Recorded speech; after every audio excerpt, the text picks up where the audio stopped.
شاید اس راہ سے خالد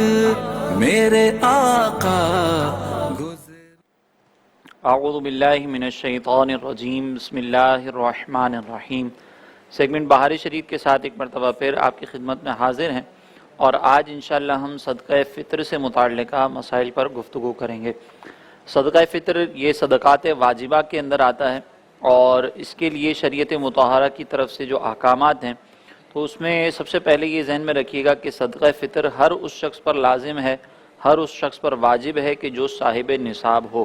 اور اس کا جو نصاب ہے وہ حاجت اصلیہ سے زائد ہونا چاہیے۔ زکوٰۃ اور صدقہ فطر کا جو نصاب ہے اس میں ایک تھوڑا سا فرق ہے کہ اگر ہم زکوٰۃ کا نصاب دیکھیں تو اس کے اندر 4 چیزیں آتی ہیں: سونا، چاندی، کیش اور مال تجارت۔ چرائی کے جانور بھی آتے ہیں جو 5ویں چیز ہوتی ہے، لیکن عمومی طور پر اگر ہم شہروں کے اعتبار سے یا شہروں کا ماحول دیکھیں تو وہاں پر زیادہ تر مسائل جو وہ ان 4 چیزوں سے متعلق ہوتے ہیں۔ ایک عشر ہے، اس کا ایک الگ مسئلہ ہے۔ تو اگر ہم مال تجارت کی جہت سے دیکھیں تو زکوٰۃ کے اندر کوئی بھی مال تجارت ہونا چاہیے، یعنی سونا، چاندی، روپیہ، ان تینوں کے علاوہ اگر کوئی دوسری ایکسٹرا چیز ہے تو اس کا مال تجارت یا مال نامی ہونا یہ ضروری ہے۔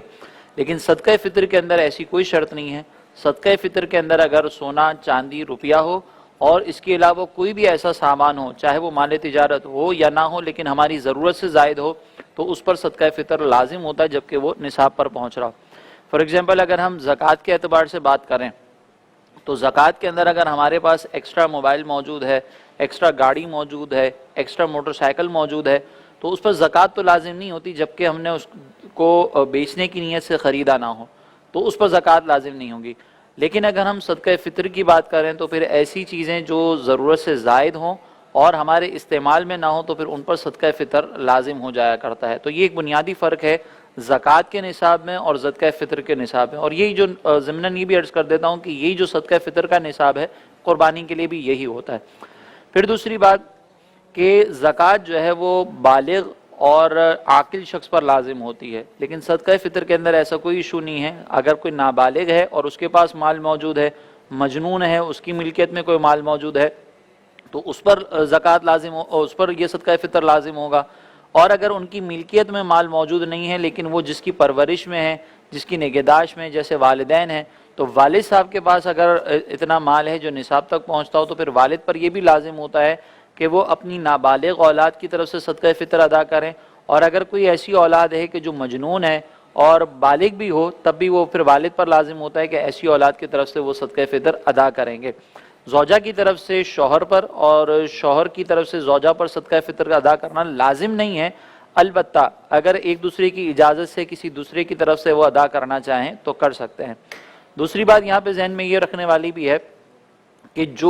جن افراد کو ہم زکوٰۃ دے سکتے ہیں انہی افراد کو جو ہے وہ صدقہ فطر دیا جا سکتا ہے۔ جیسے مثال کے طور پر شرعی فقیر ہے، شرعی فقیر اس کو کہا جاتا ہے کہ جس کے پاس نہ زکوٰۃ کا نصاب ہو اور نہ ہی جو ہے وہ صدقہ فطر کا نصاب ہو۔ یعنی ہم یوں آسانی سے سمجھ سکتے ہیں کہ جس کے پاس 52.5 تولہ چاندی کی مالیت کے برابر کوئی بھی ایکسٹرا سامان موجود نہ ہو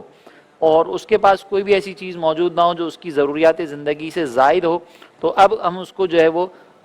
زکوٰۃ بھی دے سکتے ہیں اور صدقہ فطر بھی دے سکتے ہیں۔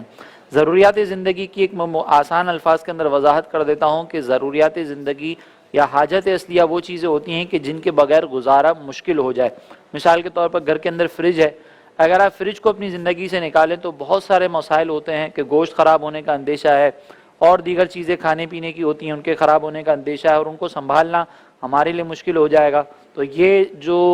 ضروریات یہ بھی ہماری حاجت اصلیہ میں شامل ہوتا ہے۔ اسی طریقے سے ٹریولنگ کے لیے گاڑی رکھنا، موٹر بائک رکھنا، یہ جو ساری چیزیں ہوتی ہیں یہ بھی ایک عام آدمی کے لیے ضروریات زندگی میں شامل ہوتا ہے۔ یوں ہی جس شعبے سے آپ تعلق رکھتے ہیں اور اس شعبے سے ریلیٹڈ کوئی چیز آپ کے پاس موجود ہے، فار ایگزامپل اگر اسٹوڈنٹس ہیں تو اسٹوڈنٹس کے لیے لیپ ٹاپس ہوتے ہیں، اسی طریقے سے ان کی کتابیں ہوتی ہیں، علماء ہیں تو علماء کرام کے لیے کتابوں کا موجود ہونا، اگر کوئی مزدور ہے تو اس مزدور کے پاس جو ٹولز وغیرہ ہوتے ہیں، جو اس کے پاس سامان ہوتا ہے مزدوری کا، وہ ساری چیزیں بھی جو ہے وہ ضروریات زندگی میں شامل ہوتی ہیں۔ تو یہ صدقہ فطر کے ایک بنیادی مسائل ہیں کہ صدقہ فطر کس پر واجب ہوتا ہے اور کس پر صدقہ فطر واجب نہیں ہوگا۔ دوسری بات کہ ہم صدقہ فطر کب ادا کریں گے اور اس کے وجوب کا وقت کیا ہے، جیسے زکوٰۃ کے اندر ہم دیکھتے ہیں تو زکوٰۃ میں پورا سال گزرنا یہ ضروری ہوتا ہے، لیکن صدقہ فطر کے اندر سال گزرنا ضرور نہیں ہے، بلکہ صدقہ فطر جو ہے وہ جیسے ہی عید کے دن کی فجر کا آغاز ہوتا ہے، یعنی عید کے دن جیسے ہی صبح صادق ہوتی ہے تو اس صبح صادق سے صدقہ فطر لازم ہو جایا کرتا ہے۔ چنانچہ اگر مثال کے طور پر کوئی شخص ایسا تھا کہ جس کے پاس کوئی مال موجود نہیں تھا، اور جیسے ہی صبح صادق کا وقت ہوا اور عید کے تیسرے دن غروب آفتاب تک اس کے پاس مال آ گیا، تو اب اس پر صدقہ فطر کی ادائیگی لازم ہوتی ہے۔ یعنی صدقہ فطر کا جو وقت ہے جس میں مال ہمیں دیکھنا ہے یا وجوب کی جو شرائط ہیں وہ ہمیں دیکھنی ہے، تو اس میں ہم جو وقت دیکھیں گے وہ عید کے دن کی فجر سے تیسرا جو دن ہے اس کی غروب آفتاب تک دیکھا جائے گا۔ یہ جو ہے وہ صدقہ فطر کی ادائیگی کے لیے وقت ہوتا ہے۔ اس کی ادائیگی کا وقت ویسے تو پورا سال ہوتا ہے کہ آپ کے اوپر جیسے ہی صدقہ فطر لازم ہوا آپ کبھی بھی اس کو ادا کر سکتے ہیں، حتیٰ کہ اگر آپ ایڈوانس میں ادا کرنا چاہیں تو ایڈوانس میں بھی ادا کر سکتے ہیں، تاکہ غریب جو ہے وہ اپنی ضروریات کو پورا کر سکے۔ اور ایڈوانس میں ادا کرنا یہ بہتر ہوتا ہے کہ آپ نے اگر ایڈوانس میں ادا کر لیا تو جو ضرورت مند ہیں وہ اپنی عید وغیرہ کی تیاریاں کر سکتے ہیں۔ تو یہ صدقہ فطر کے جو بنیادی مسائل ہیں وہ آپ کی خدمت میں عرض کر دیے گئے۔ اگر ہم آج کے دور کے حساب سے دیکھیں تو آج تقریباً 320 روپے کا جو ہے وہ ایک صدقہ جو منیمم مقدار ہے وہ 320 روپے بن رہی ہے۔ اس سے زیادہ بھی جو مقدار اگر آپ کو حیثیت ہے تو وہ کھجور، جو، کشمش ان کے اعتبار سے جو ادا کی جاتی ہیں وہ ادا کریں، لیکن ایٹ لیسٹ 320 مقدار جو ہے 320 روپے یہ موجودہ وقت کے اعتبار سے یا کرنٹ سچویشن یا کرنٹ جو ہماری وہ ہے مارکیٹ ویلیو اس کے حساب سے یہ بنتی ہے۔ ویسے 2 کلو 50 گرام آٹا جو ہے اس کی قیمت جو ہے وہ صدقہ فطر میں ادا کی جاتی ہے۔ تو امید ہے کہ یہ بنیادی مسائل اگر ہم ذہن نشین رکھیں گے تو بہت ساری کوئریز ہماری حل ہو جائیں گی۔ اس کے علاوہ بھی اگر کوئی مسئلہ درپیش ہو تو پھر علماء کرام سے رجوع کیا جائے۔